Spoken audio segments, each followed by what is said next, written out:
FPL is back fully. It's the game week 2, and I'm going through my team again. Last week was a bit disappointing. I only got 34 points with Sabozlai my highest score in my lineup, but Coyote got 13 points on the bench.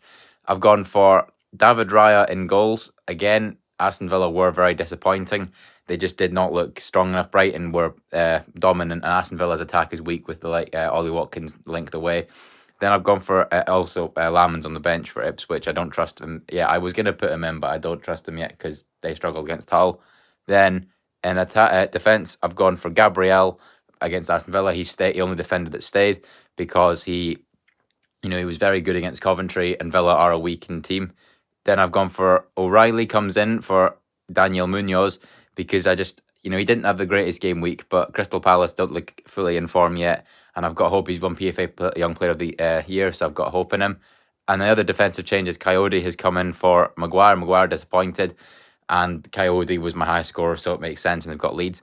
Then in midfield, some changes. I've got Fernandez, who stays, but he is now my vice captain. Ipswich is a decent opponent, but they did win against Sunderland, so there's always that. Then I've got Gravenberch, Szoboszlai and Wirtz, my Liverpool trio, my Nottingham Forest against Nottingham Forest. Szoboszlai is now my captain. He got that penalty against Newcastle in the 99th minute, and he's a fantastic player in week in, week out. So I've got hope. Wirtz was creatively well but did not contribute, and Gravenberch got the assist for Gakpo. So I think those three will stay. And then my one transfer that I've used, which Ismaila Sarr is out because he is linked with a move away, and he was injured. And instead, I've gone for Christos Solis against Aston Villa for Arsenal because he's been very good in the last couple of games, and I've got hope for him.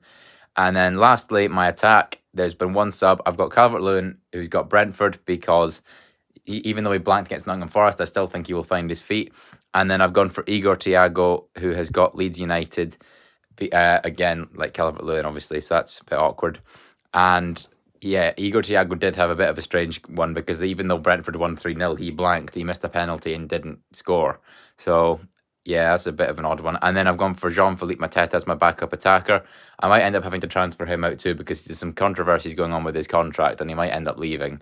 So yeah, but that is my team for game week 2. You got Raya, Gabriel, O'Reilly, Coyote, Fernandez, Gravenberch, Szoboszlai, Wirtz, Solis, Calvert-Lewin, Thiago, and a bench of Lamans, Maguire, Munoz, and Mateta with no chips played yet and only one free transfer made.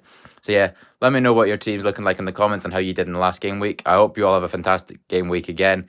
And yeah, let's get game week 2 underway. See you all next time for the next one.